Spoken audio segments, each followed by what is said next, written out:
أسارير وجه صبيح تسر أسارير وجه صبيح. تو وما یدریک لعلہ یزکا، کہ آپ کو کیا خبر کہ وہ اپنی صفائی کر لیتا. آواز نہیں آ رہی ہے، مجھے نہیں آ رہی. اچھا معاف کرنا میوٹ ہو گیا. تو کیا کہہ رہی تھی میں، عبس و تولی، منہ موڑ لیے اور بیزار ہو گئے. ان جاءہ الاعمی، کہ تمہارے پاس، کہ اس کے پاس کون آیا؟ ایک اندھا آیا، اعمی اندھا آیا. اب آگے اللہ کے نبی علیہ السلام کو براہ راست خطاب ہو کر فرما رہے وما یدریک لعلہ یزکا، آپ کو کیا پتا شاید وہ یزکا، وہ اپنی صفائی کر لیتا. آپ کی باتوں، اس کے سوال کے جواب کے دینے کی وجہ سے وہ جس بات کا تقاضا کر رہے تھے، جس چیز کو پوچھنا چاہ رہے تھے، اس کا اگر جواب دے دیتے، بر وقت اگر جواب ان کو مل جاتا، تو ہو سکتا ہے کہ وہ اپنی صفائی کر لیتے، اپنی پاکی، اپنے نفس کی صفائی، اپنے دل کی صفائی کر لیتے، پاکی حاصل کر لیتے. او یذکر فتنفعہ الذکریٰ، یا تو کم سے کم نصیحت حاصل کر لیتے اور ان کو نصیحت ان کے لیے فائدہ پہنچائی ہوتی. اب یہاں پر ایک تو یہ کہا گیا کہ یزکا، یا تو اپنا تزکیہ کر لیتے، یعنی دل کی صفائی کر لیتے، یا تو نصیحت کو سن کر نصیحت حاصل کر لیتے، یعنی خوف خدا دل میں آ جاتا، ایک جوش پیدا ہو جاتا، ایمان میں بڑھوتری و تر و تازگی ہو جاتی. دو چیزیں بیان کی گئی ہیں اللہ کے نبی علیہ السلام کے کلام کے ذریعے سے، اللہ تعالیٰ کے کلام یا اللہ کے نبی علیہ السلام کے کلام کے ذریعے سے. تو اب یہاں پر یہ دو باتیں ہیں. ہر انسان، اب یہ پہلی بات جو یہ زکا کہا گیا ہے، یہ متقیوں کے کا ہے، درجہ ہے، ابرار کا درجہ ہے، کہ ابرار اور متقی جو ہوتے ہیں وہ اللہ رب العالمین کے احکامات کے ذریعے اللہ رب العالمین کے کلام اور اللہ کے نبی علیہ السلام کی احادیث کے ذریعے سے اپنی صفائی کر لیتے ہیں، اپنی اصلاح کر لیتے ہیں، اپنے دل کی صفائی کر لیتے ہیں، جو اعلیٰ درجہ ہے، جو اس کتاب کا اور اللہ کے نبی علیہ السلام کی نبوت کا مقصد اصلی ہے، کہ اپنی دل کی صفائی کر لینا. جیسے ہم نے پیچھے پڑھا ہے کہ قد افلح من تزکا وذکر اسم ربہ فصلی، کہ تحقیق کے کامیاب ہو گیا وہ شخص جس نے اپنی صفائی کر لی. تو یہاں اللہ کے دین کے، اللہ کے احکامات اور نبی کے احکامات کے ذریعے سے سب سے پہلا درجہ اور سب سے اعلیٰ درجہ جو چاہا جا رہا ہے، جو ہم سے چاہا جا رہا ہے اور ہم سے مقصود ہے، وہ تزکیہ نفس ہے، اپنے دلوں کی صفائی کر لینا ہے. اور یہ آخری درجہ ہے، یہ ابرار والا درجہ ہے، یہ متقیوں کا درجہ ہے. اور عام مومنین اور عام مسلمانوں کا درجہ یہ ہے دوسری کیٹیگری میں، کہ کم سے کم نصیحت ہی حاصل کر لیں، بجائے انکار کرنے کے، بجائے اپنے کان جھٹک کر نکل جانے کے، اپنے دامن جھٹک کر واہ واہ کرتے ہوئے نکل جانے کے، کان کے مزے کے لیے سن کر واہ واہ کرنا اور نکل جانا، بجائے اس کے کم سے کم نصیحت حاصل کر لیں، خدا کا خوف دل میں لے آویں اور اپنی زندگی کو سنوارنے کی اور اپنی زندگی کو اس پر چلانے کی فکروں میں لگ جائیں. یہ ہے یذکر، یعنی ذکرہ جو کہا جاتے ہیں، اس کو نصیحت کو کہا جاتا ہے اور اس کی کثرت کو کہا جاتا ہے، کہ نصیحت کو حاصل کرنا اور اس پر چلنے کی کوششیں کرنا. اب ہم خود اپنے آپ کا حساب لے سکتے ہیں کہ آیا یہ کلام جس کو ہم سن رہے ہیں اور پڑھ رہے ہیں، یہ ہمارے لیے تزکیے کا کام دے رہا ہے یا تذکرے کا کام دے رہا ہے، نصیحت کا کام دے رہا ہے یا اصلاح نفس کا کام دے رہا ہے. اس کو ہمیں خود کو پہچاننا ہے اور اس میں آگے بڑھنے کی کوشش کرنی ہے کہ کس مقصد کے لیے کھڑے ہیں، کس مقصد کے لیے ہم نکلے ہیں اور ہم کس حد تک اس مقصد کو پورا کرنے کے پیچھے پڑے ہوئے ہیں. تو آگے اللہ پاک فرما رہے ہیں اما من استغنا، اب وہ ہے جو بے پرواہی کرتا ہے، یعنی اس کو کوئی پرواہ نہیں ہے آپ کی باتوں کی، آپ کے دین کی، آپ کے فکروں کی، دین پر چلنے کی کوئی پرواہ نہیں ہے. فأنت له تصدى، کہ آپ اس کی طرف پوری توجہ کر رہے ہیں. جو خود بے نیاز ہے، خود کو پرواہ نہیں ہے، وہ چاہتا نہیں ہے تمہاری بات سنے، آپ پکڑ پکڑ کر اس کو سنا رہے ہیں، وہ چاہتا نہیں ہے آپ کی بات کو مانے، مگر آپ پکڑ پکڑ کر اس کو منوانے کی کوشش کر رہے ہیں اور آپ اس کی طرف پوری توجہ دے رہے ہیں۔ وما علیک الا یزکا، اور آپ پر اس کی ذمہ داری نہیں ہے کہ اس کی پاکی صفائی کر دیں، اس کا تزکیہ کرنا آپ کی ذمہ داری نہیں ہے، آپ کی ذمہ داری تو صرف تبلیغ کرنا ہے، بات کا پہنچانا ہے۔ تبلیغ کے معنی ہے بات کا پہنچانا، تو آپ کی ذمہ داری تو بات کا پہنچانا ہے، آپ کی ذمہ داری اس کی دھلا، اس کے نفس کی صفائی کرنا، اس کے دل کے اندر ایمان کو ٹھوس دینا، یہ آپ کی ذمہ داری نہیں ہے۔ ہاں اگر کوئی آپ تک آئے تو یہ آپ پر ذمہ داری ہے کہ اس کو پورا آپ وقت دیں، آپ اس کی فکر کریں، آپ اس کی طرف پوری طرح سے متوجہ ہوں، اس کے سوال کا جواب دیں تاکہ وہ اور سنور جائے، وہ اور بن جائیں، وہ اپنے درجات میں خوب ترقی کر لیں۔ یہ ہے تو اب یہاں پر اللہ تعالیٰ اسی کی طریقۂ تبلیغ بتلا رہے ہیں اور افضلیت بتلا رہے ہیں کہ کس کے پیچھے محنت کتنی ہونی چاہیے۔ آیا کافروں کے پیچھے محنت کرنے کے لیے ہاتھ دھو کر پیچھے لگنا ہے اور اپنوں کو چھوڑ دینا ہے، یا کافروں کو جو بے ایمانوں کو بات پہنچانے کے بعد فکریں اور کوششیں اپنے ایمان والوں کے لیے کرنی ہیں؟ اس کو اللہ رب العالمین یہاں پر سمجھا رہے ہیں۔ وما علیک الا یزکا، آپ پر ذمہ داری نہیں ہے کہ ان کو سنوار دیں، ان کو رنگا دیں۔ واما من جاءک یسعی، اب رہا وہ شخص جو تمہارے پاس دوڑتے ہوئے آیا، وہو یخشی، اور وہ خوف کھاتا ہے، کس سے؟ اللہ سے، وہ ڈرتا ہے، وہ اللہ سے ڈرنے والا ہے، فانت عنہ تلہا، اور آپ اس سے بے رخی برتتے ہیں۔ یعنی دوڑ کر آنے والا شخص، خدا کا خوف لے کر دل میں آنے والا شخص سے بے پرواہی برتنا، اور ایک بے نیاز بے پرواہ شخص، دین سے دور بھاگنے والے شخص کی طرف پوری توجہ دینا، یہ انصاف سے باہر ہے۔ کلا انہا تذکرہ، اللہ تعالیٰ فرما رہے ہیں کہ ہرگز نہیں، ایسا نہیں ہونا چاہیے۔ انہا تذکرہ، یہ قرآن، بے شک یہ قرآن ایک نصیحت کی چیز ہے، یہ نصیحت ہے، یہ قرآن نصیحت ہے۔ یعنی اگر کسی کے دل پر اثر کر جائے، وہ مان جائے، تو پھر اس کے لیے فائدہ ہی فائدہ ہے۔ نصیحت کا لفظ استعمال فرمایا، فمن شاء ذکرہ، جو چاہے اس کو یاد کر لے، جو چاہے اس کی تلاوت کر لے، جو چاہے اس پر عمل کر لے۔ یاد کرنے سے مراد عمل میں لانا، زندگیوں میں لانا، اس پر چل پڑنا۔ فی صحف مکرمہ، اور یہ کہاں ہے؟ یہ قرآن، یہ کتاب کہاں درج کی گئی ہے؟ یہ فی صحف مکرمہ، یعنی ایک عظمت والے صحیفوں میں لکھی ہوئی ہے۔ یہ عظمت والے صحیفوں میں، یعنی بڑی اکرام اور بڑی بزرگی والے صحیفوں میں لکھا ہوا ہے۔ یعنی اصل میں یہ لوح کہاں پر ہے؟ قرآن کو اللہ رب العالمین نے کہاں لکھا ہوا ہے؟ لوح محفوظ میں۔ اب لوح محفوظ سے پھر یہ درج کیا گیا فرشتوں کے صحیفوں میں، فرشتوں نے اس کو درج کیا، فرشتوں نے اس کو قلم بند کیا، لوح محفوظ سے اتارا گیا فرشتوں کے ہاتھوں، اب انہوں نے لکھا اپنے دفتروں میں۔ مرفوعات مطہرہ، جو بلند اور بالا اور پاک ہیں۔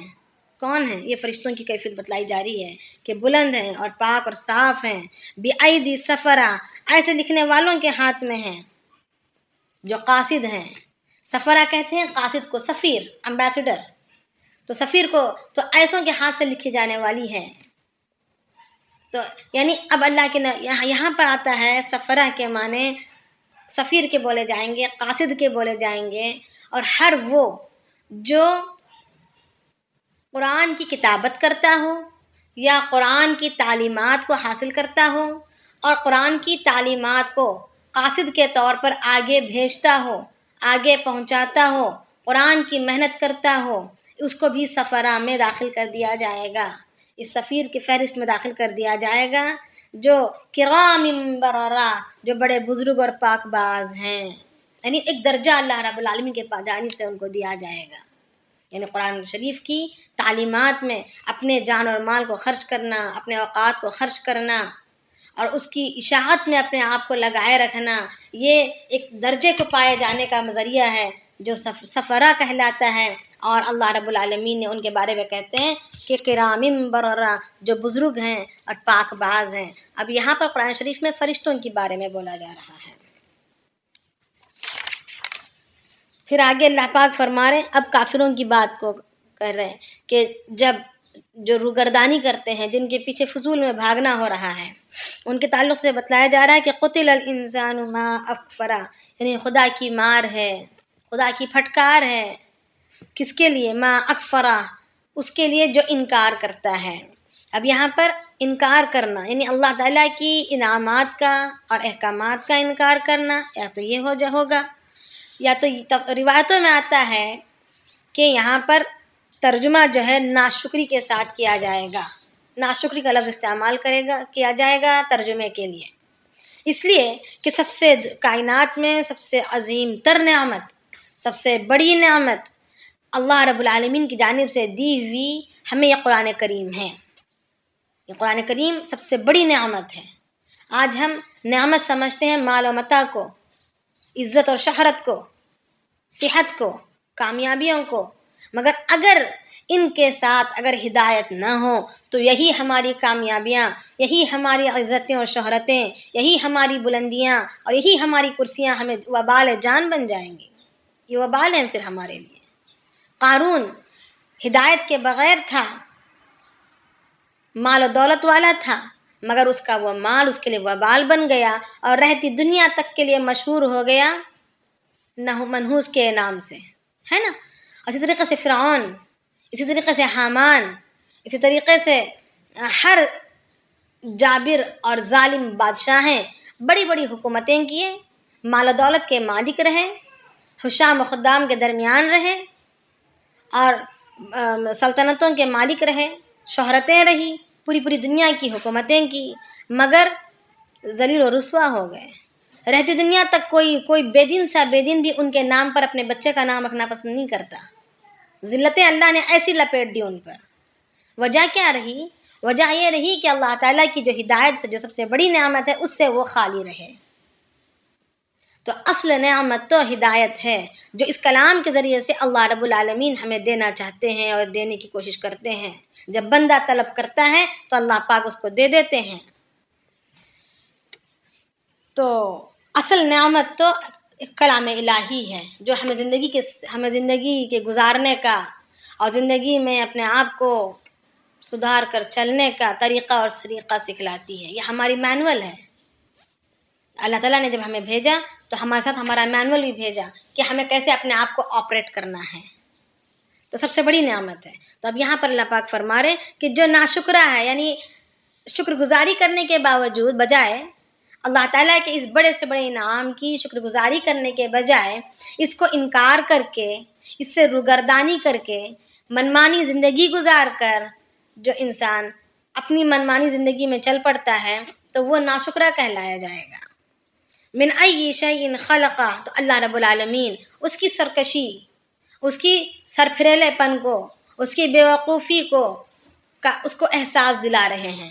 من ای شیء خلقہ، اسے خدا نے کس چیز سے بنایا جو آج اتنا اکڑ کر چل رہا ہے؟ اللہ تعالیٰ سوال کر رہے ہیں کہ کس چیز سے بنایا ہے اس کو؟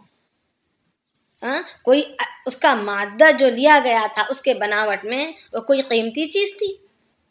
کوئی خاص دھات تھی؟ یا کوئی خاص پاکیزہ اور بلند و بالا کوئی مادہ تھا؟ کس چیز سے بنا جو اتنا اکڑتا ہے، اتنا اپنے آپ کی اس کو قدر ہے، اپنے خواہشات کی اس کو پاس قدر ہے، اس کے نفس کی اس کے پاس قدر ہے، اس کی چاہتوں کی اس کے پاس قدر ہے، اور اللہ اس کے رسول کی چاہتوں کی قدر نہیں، اللہ اس کے رسول کی چاہتوں کی پرواہ نہیں، تو یہ اپنے آپ کی اس کے پاس جو اتنی قدر ہے وہ آخر یہ کس چیز سے بنا ہے؟ من ای شیء خلقہ، آگے اللہ تعالیٰ خود اس کا جواب دے رہے ہیں، من نطفہ، ایک نطفے سے بنایا گیا ہے۔ ایک جو جسم میں لگ جائے تو انسان گھن کرے، فوراً دھو لے، کسی کے سامنے ظاہر کرنے سے شرمائے، ایسی ناپاک چیز سے بنایا گیا ہے، ایک نطفے سے بنایا گیا ہے۔ خلقہ فقدرہ، اس سے بنایا اور اس کو ٹھیک ٹھاک کیا۔ اس کی تقدیریں طے کی، اس کے لیے سارے نظام، اس کے لیے سارا نظام اس کے لیے بنایا۔ کیا کیا کیا کہ اس کے ہاتھ، پاؤں، کان، ناک، ہر چیز اس کے ماں کے پیٹ کے اندر اللہ نے اس کو بنایا۔ پھر اس کے لیے لکھ دیا گیا، جب بچہ 4 ماہ کا ہوتا ہے پیٹ میں، حمل 4 ماہ کا ہوتا ہے تو 4 چیزیں اس کے لیے لکھ دی جاتی ہیں۔ پہلا یہ کہ وہ کتنی عمر جیے گا، پھر دوسرا کیا ہوگا، کوئی بتا سکتے ہیں کیا 4 باتیں؟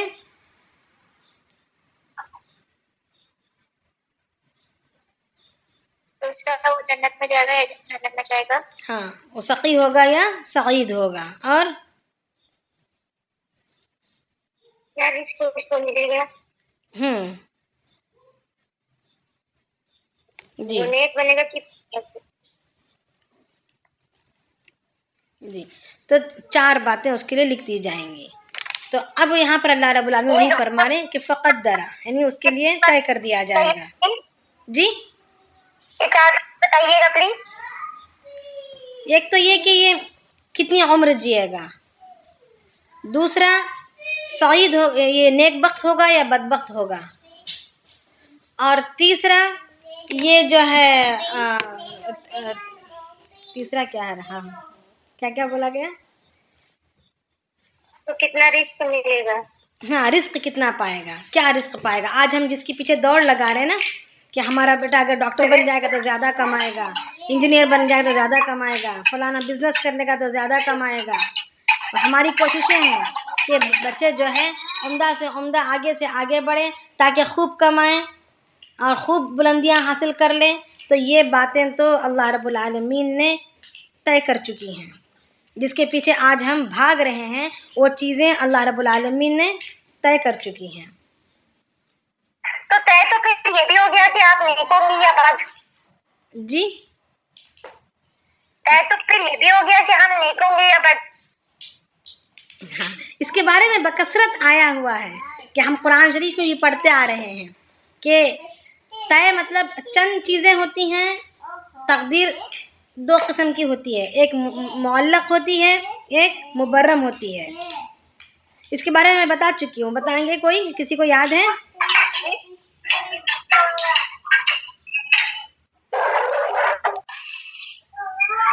کیا کہتے ہیں؟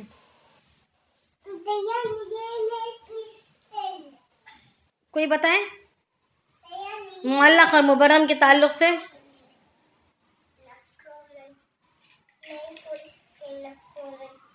جلدی سے۔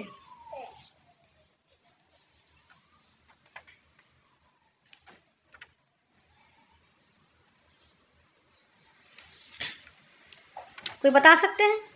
تقدیریں 2 قسم کی ہوتی ہیں، ایک معلق ہے، ایک مبرم ہے، ٹھیک ہے؟ تو معلق وہ ہے کہ جو انسان کی کوشش اور انسان کی دعا اور انسان کی چاہت کی وجہ سے وہ بدل دی جاتی ہیں، اور مبرم وہ ہے جو طے شدہ ہے کہ اس میں بالکل بدلاؤ نہیں آئے گا، قلم سوکھ گیا، اللہ تعالیٰ نے لکھ دیا اور قلم سوکھ گیا، اب اس میں کوئی تبدیلی نہیں ہوگی، ایک یہ ہے۔ اور اس کے علاوہ نیک اور بدبخت ہونے کے تعلق سے بکثرت یہ قرآن شریف میں بھی اس کے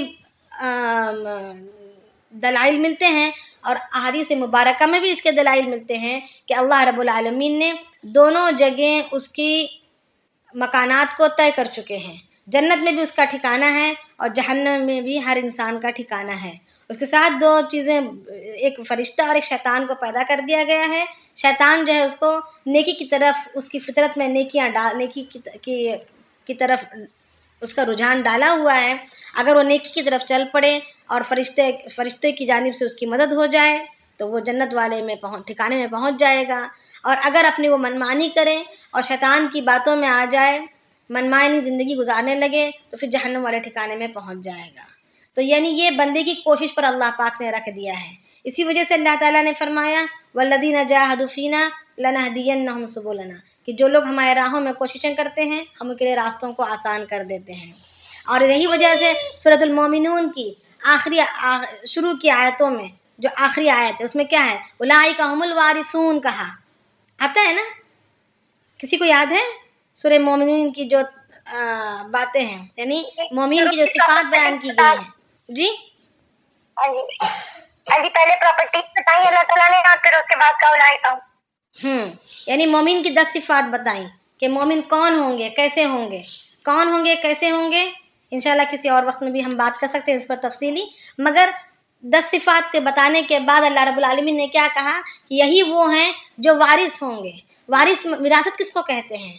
وارث ہونا کس کو کہتے ہیں؟ کہ اپنی کمائی سے حاصل کی ہوئی چیز کو وراثت نہیں کہا جاتا، بلکہ کسی مردے کی چھوڑی ہوئی چیز کو، مردے کی چھوڑی ہوئی چھوڑ کر گئے ہوئے چیز کو، متروکہ چیز کو وراثت کہا جاتا ہے.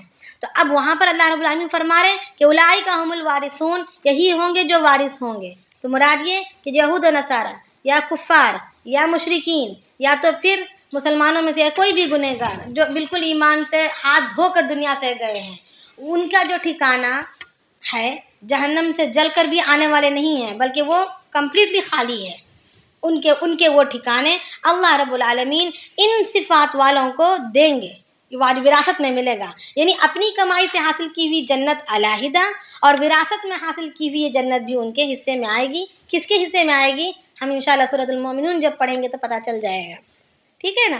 تو یہ ساری باتیں ہیں شقی اور بدبخت ہونے میں. مگر یہ شقی ہوگا یا بدبخت ہوگا، یہ دنیا میں جانے کے بعد یہ کوششیں کرے گا اللہ کی طرف دوڑنے والی، اللہ کی مرضی کو حاصل کرنے والی، یا جو ہے یہ اپنی منمانی زندگی کرے گا. یہ اللہ تعالیٰ جانتے ہیں، ہماری ہر چیز کو جان رہے. اللہ تعالیٰ کروا نہیں رہے ہاتھ پکڑ کر، اللہ تعالیٰ جبر نہیں کر رہے، بلکہ اللہ تعالیٰ ہمیں دیکھ رہے ہیں. ہمارا پیچھا بھی اللہ نے دیکھ چکا ہے، ہمارا آگے بھی اللہ پاک دیکھ چکے ہیں. تو علام الغیوب ہونے کی وجہ سے ہمارا وہاں پر لکھا گیا ہے، ہماری کوشش کے بعد کا ہی لکھا ہوا ہے. ہماری کوشش پر ہم کیا کر رہے ہیں، ہماری کوشش نجات والے کاموں کی طرف ہے یا ہماری کوشش بربادی والی، ہلاکت والی چیزوں کی طرف ہے، یہ اللہ پاک جان رہے ہیں. یہاں پر یہ نہیں کہا جا رہا کہ اس کے لیے طے کر دیا جائے گا، اسی میں اس کو جانا ہوگا، نہیں، بلکہ اللہ تعالیٰ علام الغیوب ہونے کی وجہ سے وہ دیکھ رہے ہیں، ہمارے موت مرنے کو بھی دیکھ رہے ہیں، ہمارے اعمال کو بھی دیکھ رہے ہیں، ہمارے قیامت کے دن میں کھڑے ہونے کو بھی دیکھ رہے ہیں، اور اس کے مطابق انہوں نے لکھ دیا ہے. آیا سمجھ میں؟ کوئی شک ہے ابھی؟ نہیں. کس کی آواز ہے؟ سوتے سوتے کہہ رہے ہیں، ایسا لگ رہا ہے کہ جیسے بالکل اداسی سے بولا جا رہا ہے. وہ ایسے ہی نکل گئی ایسی آواز. اچھا، یعنی بچنے کا راستہ نہیں ملا اپنے اوپر، ورنہ تھوڑا سہارا مل جاتا کہ اللہ نے جو چاہا وہی ہم کر رہے ہیں نا. تو دیکھیں اللہ تعالیٰ جب بطن مادر میں جب بچہ 4 ماہ کا ہوتا ہے تو وہ لکھا جاتا ہے اس کے لیے کہ وہ کیا کیا اور کیسے کیسے عمل کرے گا، وہ کیا کرے گا، وہ خود کیا کرے گا. ٹھیک ہے، وہ لکھا جائے گا. دوسرا، اس کی عمر کتنی ہوگی. تیسرا، اس کو رزق کتنا ملے گا. اور چوتھا، انجام کے اعتبار سے وہ سعید ہوگا یا بدبخت ہوگا. یہ 4 باتیں ہوں گی. ہو گیا؟ آگے ہم جا سکتے ہیں. عمر ہے، سعید و شقی ہے، رزق ہے، چوتھا کیا بتایا آپ نے؟ عمل کیسے کرے گا، اس کے اعمال کیسے ہوں گے، کیا کیا عمل کرے گا، یہ بات. تو ہماری کوشش یہ ہو کہ ہم پچھلی صورتوں میں پڑھ کر آئے ہیں نا، پچھلے ہفتے بھی شاید ہم نے پڑھا، پچھلی 2-3 صورتوں میں پڑھا ہے. کیا پڑھا کہ انسان کو اللہ رب العالمین نے مشقت پر اٹھایا ہے. اب وہ مشقت کس لائن میں کرتا ہے اس کو دیکھنا چاہیے. اگر یہ بات طے شدہ ہوتی اس کا سعید ہونا یا بدبخت ہونا، تو قرآن پاک میں الگ الگ انداز سے، کبھی لاڈ سے، کبھی پیار سے، کبھی سمجھا کر، کبھی ڈرا کر، کبھی کسی کے واقعات بیان کر کے ہمیں سمجھانے کی ضرورت نہیں تھی. سیدھے سیدھے احکامات دے دیے گئے ہوتے، چلا تو چلا، نہیں تو نہیں، جو اس کی قسمت میں ہے وہ لے لے گا. بات یہ رہتی ہے نا. تو اب یہاں پر اتنا سمجھانے کا کیا مطلب ہے کہ یہ چیزیں ہمارے ہاتھ میں ہیں، اور ہمیں اس میں جس لائن میں ہم کوشش کریں گے اس لائن پر، وہ منزل پر ہم پہنچیں گے۔ آگے دیکھتے ہیں۔ تو اللہ رب العالمین فرما رہے ہیں خلقہ فقدرہ، تو فقدرہ یہی ہے، یہی چار چیزیں ہیں۔ ثم السبیل یسرہ، پھر اس کے بعد اس کے نکلنے کا راستہ آسان کر دیتے ہیں، یعنی بطن مادر سے نکلنے کا تنگ و تاریک راستہ، بالکل تنگ و تاریک راستے سے تقریباً 2-2.5 کلو کا نکل آنا کا ایک زندہ جان انسان کا، پوری شکل و صورت والا، پورے اعضاء کے ساتھ، یعنی کہ کچھ اعضاء بنے نہیں ہیں، بعد میں آنے کے بعد بنیں گے، بلکہ فزیکل اعضاء سارے کے سارے بنے ہوئے۔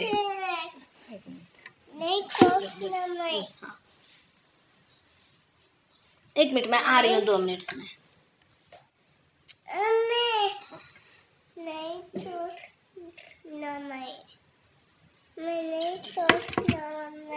کیا نہیں چھوڑنا میں؟ چلو شبین بھابی ہے آپ؟ جی بتائیں۔ جی تھوڑا شروع کا بتا دیں، میرے شوہر نے آواز دی تھی تو میں گئی تھی، تو میرا تھوڑا مس ہو گیا شروع کا۔ شروع کا کون سا کتنا کیا مطلب کون سی آواز؟ یہ جو حدیث ہوئی تھی نا اس کے بعد۔ حدیث کون سی حدیث؟ جو نبی پاک صلی اللہ علیہ وسلم نے جو دعوت دے رہے تھے اور ایک نابینا صحابی آئے تھے، اس کے بعد والی، اس کے بعد جو کہا وہ بتا دیں تھوڑا۔ حضور صلی اللہ، مجھے سمجھ نہیں آ رہا آپ کیا کہہ رہی ہیں، ویسے میں شروع سے جلدی کر لیتی ہوں۔ اور بن شیبہ، ابو جہل بن ہشام اور امیہ بن خلف بیٹھے تھے، تو وہ ان کو اسلام کی خوبی، شرک، بت پرستی، شروع میں تو مکہ میں تو ہم نے پڑھائی توحید تھا نا، توحید یعنی کہ حضور صلی اللہ علیہ وسلم نے تو بتایا ہے توحید کے بارے میں تھا، 13 ایئرز وہ توحید پڑھاتے رہے مکہ والوں کو، تو وہ اس میں شرک اور بت پرستی کی برائی سمجھا رہے تھے۔ وہ سب جو تھے وہ سن رہے تھے، یوزلی وہ سنتے ہی نہیں تھے، اور وہ الٹی سیدھی باتیں بھی کہتے تھے نبی صلی اللہ علیہ وآلہ وسلم کو۔ اتنے میں عبداللہ بن مکتوم ابی ام مکتوم آئے تھے، اور جو تھے نا، اور اس بات کو کاٹ کے نبی صلی اللہ علیہ وسلم کی اور اپنی بات انہوں نے شروع کر دی کہ یہ کس طرح ہے، اس آیت میں یہ کیا ہے، مجھے سمجھا دیں۔ اور نبی صلی اللہ علیہ وسلم اپنی بات کے بیچ میں انہوں نے بات کٹ کی، تو وہ ان کو وہ گرم گزرا کہ آداب مجلس کے اگینسٹ مطلب انہوں نے بات شروع کی۔ پھر اس کے بعد وہ جو رؤوسا تھے وہ ان کو بتا رہے تھے، تو رؤوسا کو سمجھانے کا فائدہ یہ ہوتا ہے کہ اگر ایک رئیس قبیلہ اگر سمجھ گیا تو اس کی وجہ سے پورا قبیلہ جو ہے وہ مسلمان ہو جاتا ہے۔ تو وہ جو تھے حضور صلی اللہ علیہ وسلم آ گئی ہیں؟ جی اگر چاہو تو پھر میں 5 منٹ جلدی چھوڑ دیتی ہوں، پھر آپ لوگ دیکھ لینا۔ جی آپ کا سورت تو کمپلیٹ کری۔ چلیں، اعوذ باللہ من الشیطان الرجیم، بسم اللہ الرحمن الرحیم۔ کہہ رہے ہیں کہ ثم السبیل یسرہ، یعنی پھر اللہ رب العالمین فرما رہے ہیں کہ ہم آسان کر دیتے ہیں اس کے نکلنے کے راستے کو۔ ثم اماتہ فاقبرہ، پھر ہم نے اس کو موت دی، پھر قبر میں دفن کر دیا گیا اس کو۔ فاقبرہ یعنی اس کو قبر میں اتار دیا گیا یا ڈال دیا گیا۔ تو اس سے یہ پتہ چلتا ہے، یہ اس بات کی دلیل ہے کہ ہم مسلمانوں میں اسلام کی حالت میں جو انسان مرتا ہے تو اسلام کا تقاضا یہی ہے، شریعت کا، کہ اس کو دفن کر دیا جائے، اور یہ اسلام کی ایک عزت ہے کہ انسان کو اللہ رب العالمین نے عزت بخش رہے ہیں کہ جب وہ مر جاتا ہے تو وہ یوں ہی گلنے اور سڑنے کے لیے چھوڑ نہیں دیا جاتا، بلکہ اس کو باقاعدہ نہلا دھلا کر اور نئے کپڑے میں کفن دے کر اس کو بڑی عزت اور احترام کے ساتھ اس کو قبر کے حوالے کر دیتے ہیں۔ وہ آیا بھی تھا مٹی سے اور جا بھی رہا ہے مٹی میں، کیونکہ انسان جو ہے مٹی سے ہی بنایا گیا ہے، اصل معاد تو مٹی سے ہے نا، تو کہ والدین نے جو غذا کھائی تھی اس کا ہی اثر تھا، اس کا ہی نتیجہ تھا، تو مٹی سے ہی چیزیں بنی تھیں، اناج دانہ جو بھی تھا، اسی طریقے سے تو مٹی میں ہی دوبارہ اس کو لوٹا دیا گیا۔ یعنی ایک روایت میں آتا ہے کہ انسان کو جو ہے زمین جو ہے سارے مخلوق کی ماں ہے، تو وہ ماں کے پیٹ سے انہوں نے نکلا ہے، مخلوق ساری کی ساری ماں کے پیٹ سے نکلی ہے، ساری مخلوق ان ماں کے پیٹ سے، اپنی زمین جو ہے ماں ہے اور وہ اپنے ماں کے پیٹ سے نکلے ہوئے ہیں، اور مرنے کے بعد دوبارہ ماں کے پیٹ میں چلے جائیں گے۔ تو اب آگے اللہ رب العالمین یہاں پر یہی فرما رہے ہیں کہ جب مریں گے تو پھر مٹی میں ڈال دیے جائیں گے، پھر مٹی میں مل جائیں گے۔ تو مٹی میں کیسے ملیں گے؟ ساری ہڈیاں تک، گوشت پوست اور ہڈیاں تک گل سڑ کر مٹی میں مل جائیں گی۔ اللہ کے نبی علیہ السلام فرماتے ہیں سوائے ریڑھ کی ہڈی کے۔ تو صحابہ نے پوچھا کہ یا رسول اللہ یہ ریڑھ کی ہڈی کیسے نہیں، اس کا کیا یہ تفصیل ہوگی، اس کی کیا تفصیل ہوگی؟ تو اللہ کے نبی علیہ السلام نے فرمایا کہ ایک رائی کے دانے کے برابر ایک تھوڑا سا مغز کا حصہ ہوگا، باقی ہوگا، اس کو اللہ رب العالمین ملنے سے، مٹی میں ملنے سے بچائے رکھیں گے، اور اسی سے پھر پورے جسم کی نشو و نما یہ کریں گے اللہ رب العالمین۔ تو اب یہاں پر اللہ رب العالمین یہی بتلانا چاہ رہے ہیں کہ جو انکار کرنے والے ہیں، قیامت کے دن کو انکار کرنے والے ہیں، دوبارہ اٹھائے جانے کا انکار کرنے والے ہیں، ان کو اس بات کا احساس دلا رہے ہیں کہ ثم اذا شاء انشرہ، پھر جب چاہے گا اللہ رب العالمین اس کو زندہ کرے گا، اس کو اٹھا کھڑا کر دے گا۔ یعنی یہ بات نہیں کہ مٹی میں مل گیا اب ختم ہو گئی بات، قصہ ختم ہو گیا، اب انسان کا وجود نہیں رہا، نہیں، بلکہ جب اللہ رب العالمین جب چاہیں گے اس کو دوبارہ زندہ کر کے کھڑا دیں گے۔ کلا لما یقضی ما امرہ، آگے اللہ پاک فرما رہے ہیں کہ ہرگز نہیں، اس نے اب تک خدا تعالیٰ کی فرمانبرداری کی کوئی پرواہ نہیں کی، اس نے اب تک خدا تعالیٰ کی کوئی حکم کی فرمانبرداری نہیں کی ہے۔ کس نے؟ انکار کرنے والوں نے۔ فَلْيَنظُرِ الْإِنسَانُ إِلَىٰ طَعَامِهِ، سبین بھابھی دیکھ تھوڑا دیکھیں، میں 5 منٹ میں آ رہی ہوں، دیان یہ کرے ریان۔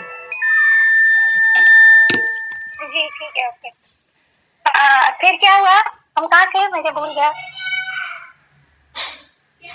ہم کہاں تھے عصمت؟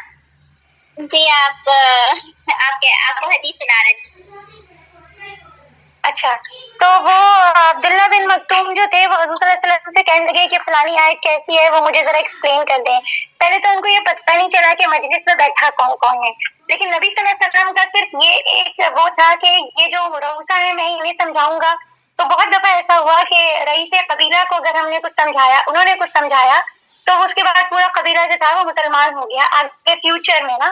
تو لیکن اس کے بعد کیا ہوا کہ انہوں نے ایک دفعہ کہا حضرت ابن مکتوم نے، اس کے بعد دوسری دفعہ کہا، تو وہ انہوں نے منہ پھیر لیا، مطلب ناگواری کا اظہار ہماری طرح تو نہیں کرتے تھے وہ، تو وہ بس منہ پھیر لیا کرتے تھے نبی صلی اللہ علیہ وسلم، اور چہرہ مبارک پہ ایک آدھ بار لا لیا۔ تو اب اللہ تعالیٰ کو یہ بھی بات جو تھی نا وہ مطلب ایسی لگی مجھے۔ یہاں پہ نا ایک چیز بڑی خوبصورت لگتی ہے، سورہ مجادلہ میں ایک بزرگ تو نہیں خیر ادھیڑ عمر خاتون آئی تھی حضور صلی اللہ علیہ وسلم کے پاس، اور وہ شکوہ لے کر آئی تھی اپنے ہسبینڈ کا، اور بہت آہستہ سے بات کر رہی تھی کہ بیڈ کے دوسرے کونے میں چھوٹا سا بیڈ ہوتا تھا حضور صلی اللہ علیہ وسلم کا، اس کی دوسری طرف حضرت عائشہ بیٹھی تھی، وہ بھی نہیں سن سکتی۔ تب اللہ نے کہا کہ میں نے سن لی اس عورت کی جو کہ چپکے چپکے حضور صلی اللہ علیہ وسلم سے شکوہ کر رہی تھی یا باتیں کر رہی تھی۔ یہاں پہ ایک یہ نابینا صحابی رسول ہے، کوئی بہت بڑے لیڈر نہیں ہے، اور اللہ تعالیٰ نے ان کے لیے قرآن اتار دیا۔ سبحان اللہ سبحان اللہ، مطلب حضرت عائشہ کا تو درجہ ہی بہت بلند ہے، وہ تو اس کے پائے میں تو کوئی نہیں آتا، جن کی برات جو تھی وہ سورہ نور میں نازل کی گئی قرآن میں، اور ایسی دنیا تک پڑھی جائے گی، مگر اللہ تعالیٰ نے زہد کو، تقویٰ کو، صالحین کے معیار کو یہاں تک کر دیا، اٹھا دیا کہ وہ قرآن ان کے لیے اتار دیا کہ دیکھیں آپ میرے نبی ہیں، میرے چہیتے نبی ہیں۔ یعنی اتنا محبت، اتنی خوبصورت چیز ہے کہ ڈائریکٹ مخاطب نہیں کیا، لیکن چونکہ انہیں کچھ کہنا چاہتے تھے اللہ تعالیٰ، تو کتنے پیار سے کہا۔ مطلب یہ محبت کی انتہا ہے، جس کے لیے دنیا بنائی، کائنات بنائی، اگر وہ بھی کوئی ان سے کوئی چیز ہو گئی تو وہ اس کو بھی کتنی محبت سے بتا رہے ہیں کہ کوئی تھا جس سے کیا ہوا کہ آدھا سا وطولہ کہ وہ بچی ہو گئے، اور انہوں نے اٹینشن پہ نہیں کی۔ کوئی تھے، کون تھے؟ رسول اللہ صلی اللہ علیہ وسلم۔ السلام علیکم۔ جی جی جی، معاف کرنا، یہ صبح کا وقت ریان کے اٹھنے کا، تو بس تھوڑا لگا رہتا ہے ان کا۔ ٹھیک ہے کوئی بات نہیں, ہم سب کے بچے ہیں, ہم سب ریئلائز کرتے ہیں, آپ ایسے نہ کہا کریں, آپ کی مہربانی آپ پڑھاتی ہیں الحمدللہ, کبھی کبھی ہو جاتا ہے, تو اللہ تعالیٰ سب کے لیے خیر کی فیصلے کرے, آمین. جی. تو آگے یہاں پر اللہ پاک فرما رہے ہیں اعوذ باللہ من الشیطان الرجیم بسم اللہ الرحمن الرحیم, کہ ایک تو یہ کہ وہ بالکل حکم کی بجاوری نہیں کرتا انکار کرنے والا, تو اللہ رب العالمین اس کی تنبیہ کے لیے, اس کو ایک فکر دلانے کے لیے, اس کو احساس دلانے کے لیے اللہ پاک فرما رہے ہیں. پہلے تو یہاں پر یہ کہا کہ ہم انسان کو کیسے بنا رہے ہیں, کیسے بناتے ہیں, پھر جو ہے اس کے نکلنے کا راستہ کیسے بناتے ہیں, اور پھر اس کو موت دے دیتے ہیں, یعنی اس کا اختتام یہ ہوتا ہے کہ اس کو موت دیتے ہیں, پھر اس کو قبر میں ڈال دیا جاتا ہے. پھر آگے اللہ پاک فرمائیں کہ ہم اس کو اٹھاتے ہیں دوبارہ. تو اب اس کو دوبارہ اٹھاتے ہیں تو اٹھانے کی کیفیت کیسی ہوگی؟ انکار کرنے کی تو زبانیں بہت جلد اٹھ جاتی ہیں, ہے نا, زبان ہے تو اٹھ رہی ہے. تو اب اللہ پاک جو ہے اس کو بند کرنے کے لیے یہاں پر اللہ پاک فرما رہے ہیں کہ فَلْيَنظُرِ الْإِنسَانُ إِلَىٰ طَعَامِهِ, انسان کو چاہیے کہ وہ اپنے کھانے کی طرف دیکھے, اپنے کھانے کی طرف دیکھے. انسان کو چاہیے کہ غور کرنے کے لیے, کہ اپنے دوبارہ زندہ ہونے پر غور کرنے کے لیے, اپنے دوبارہ زندہ ہونے پر یقین کرنے کے لیے چاہیے کہ وہ اپنے کھانے کی طرف دیکھے. اَنَّا صَبَبْنَا الْمَاءَ صَبًّا, کہ ہم نے بارش برسائی, موسلا دھار آسمان سے ہم نے بارش برسائی. ثُمَّ شَقَقْنَا الْأَرْضَ شَقًّا, پھر ہم نے زمین کو پھاڑا, زمین پھٹا یعنی زمین زرخیز ہوئی اور بیج بویا گیا. اور جب بیج میں جب کونپلیں نکلنے لگیں تو وہ کونپلوں کو باہر, وہ نازک سے کونپل باہر آنے کے لیے زمین پھٹی, زمین کو پھاڑا گیا. فَأَنبَتْنَا فِيهَا حَبًّا, پھر اس میں سے اناج اگائے, اس زمین سے اناج اگائے. اور کیا اناج اگائے, وَعِنَبًا وَقَضْبًا, اور انگور اور ترکاریاں اگائیں. وَزَيْتُونًا وَنَخْلًا, اور زیتون اور کھجور اگائے. وَحَدَائِقَ غُلْبًا, اور گنجان ایک دم گنجان باغات اگائے. وَفَاكِهَةً وَأَبًّا, اور میوہ اور گھاس اگائے, یعنی پھل اور گھاس اگائے. مَتَاعًا لَكُمْ وَلِأَنْعَامِكُمْ, اور یہ سب کچھ تمہارے فائدے کے لیے, تمہاری ضرورتوں کے پورا کرنے کے لیے ہیں. وَلِأَنْعَامِكُمْ, اور تمہارے چوپایوں کے لیے ہیں, یعنی پھلیں بھی اگائے ہیں, میوے بھی اگائے ہیں, اور اسی طریقے سے اناج اگایا ہے, انگور اور سبزیاں اگائی ہیں, اور گھاس بھی اگایا ہے نا, گنجان باغات. اور پھر وَفَاكِهَةً وَأَبًّا, پھل اور گھاس. تو یعنی ہمارے لیے بھی فائدے کی چیزیں ہیں, اور اس میں ہمارے چوپایوں کے لیے بھی فائدے کی چیزیں ہیں. دونوں کی چیزوں کا خیال رکھا اور دونوں کے لیے اگائے. تو اب یہاں پر اللہ پاک فرما رہے ہیں کہ جیسے زمین پھٹ کر ساری چیزیں یہ نکلتی ہیں, اور لہلہاتے ہوئے باغات یا درختیں کھڑے ہو جاتے ہیں, اور اس میں سے پھل اور پھول نکلتے ہیں, اور اس چیز سے ہم فائدہ اٹھاتے ہیں. اسی طریقے سے اللہ رب العالمین ہمیں دوبارہ بنا کر کھڑا کرنے پر قادر ہیں. اللہ تعالیٰ کی قدرتیں ہر طرف ہر جگہ پھیلی ہوئی ہیں.